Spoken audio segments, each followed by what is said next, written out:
Hi, and welcome to another edition of the Sustainable Scoop. My guest today is Olivia Tripp Morrow. She is a local artist, and she's using sustainable materials to create works of art. Welcome, Olivia. Thank you for having me.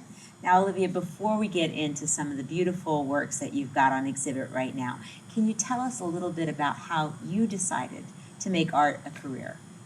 Sure. Well, I grew up in Alexandria, Virginia, and I come from a family of artists. So my mom is an art therapist, and my dad is a writer and photographer, and my sister is a musician and also a fantastic cook. So the arts have always been supported and encouraged in my family. I love the culinary arts. Don't get me wrong. No, I'm just kidding. So was there something that really inspired you or encouraged you to say, yes, this is the career I want? Well, I've been lucky to have several really great mentors in my life. And Leslie Rousseau was my art teacher in high school, and she helped me build a portfolio for art school, and she told me that I was a real artist. So that was an early experience of really feeling empowered. Well, that's talent at our local school, T.C. Williams, right? Yep. All right. Now, you are talented in many different types of art, but what we're going to talk about today is particularly display art. How did you get into that, installation display art? So I started out actually at Syracuse as a painting and illustration major, and ended up switching to sculpture because I found that I was able to experiment with many different materials and processes, and that was important to me at the time. So from there, in sculpture, I realized that with installation, I was able to transform an entire room and create an experience for people with materials that could be meaningful and totally different. And now tell me about the moment when you were discovered. So at Art All Night, Nuit Blanche, DC, that's sort of when things took off for me post undergrad. So Leslie Lundgren from the Strathmore invited me to apply to a show there at the Strathmore Mansion. And from there, I was asked to do something for National Institute of Health, and then again, showed the same piece again at Anne Marie. So it's really grown from there. It just took off, right? And so when you take your art to a big venue like the Strathmore, and then you need to take it down and take it to the Anne Marie Sculpture Garden, is it the same piece when you're done? So it's the same piece, but it feels almost like a different piece.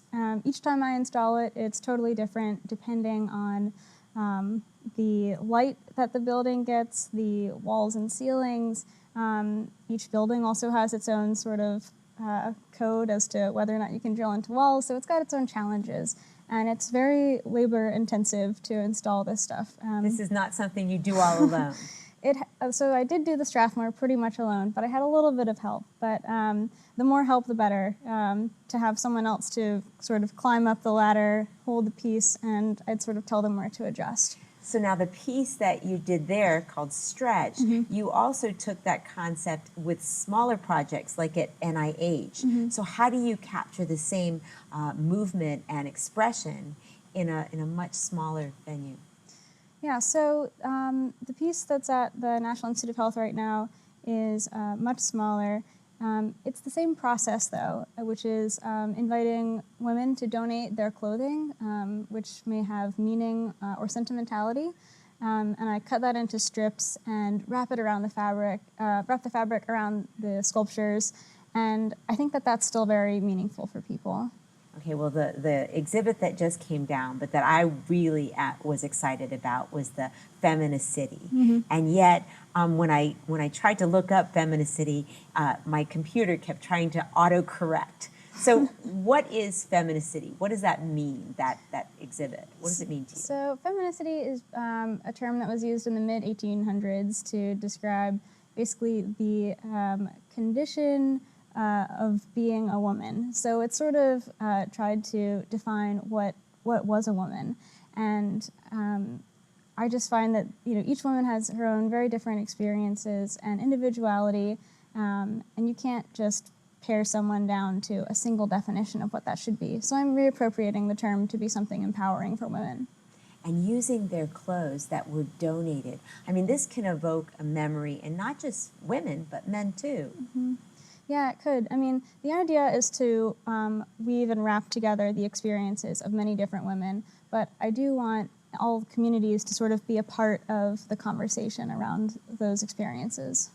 Okay, well, you're not just a struggling artist, but you do struggle to get your work seen and also to find clients. So, can you do this for organizations or for companies if they're looking for a dynamic piece of work? And how do you, make it particular to a location? So each time that I make something, the more I know about the space, the better, but I will absolutely work with whatever I have. And if someone wanted to contact me, they could go to my website, which is otmorrow.com. Okay, otmorrow.com. Got it. And contact me. And then what about upcoming works? Where can we see your work? So I have a show right now. Actually, Feminicity will be up until September 16th, and it'll be changing till then. And then Stretch will be in Canada in October for the World of Threads Festival, just outside Toronto. How exciting. Yeah. Well, congratulations on your wonderful work. I'm so glad you came to share it with us. Will you come back? Absolutely. Thank you. All right. Thank you so much. That was Olivia Tripp Morrow, and I'm Miriam Gennari, and that's the Sustainable Scoop. Thanks for watching. Back to the news desk.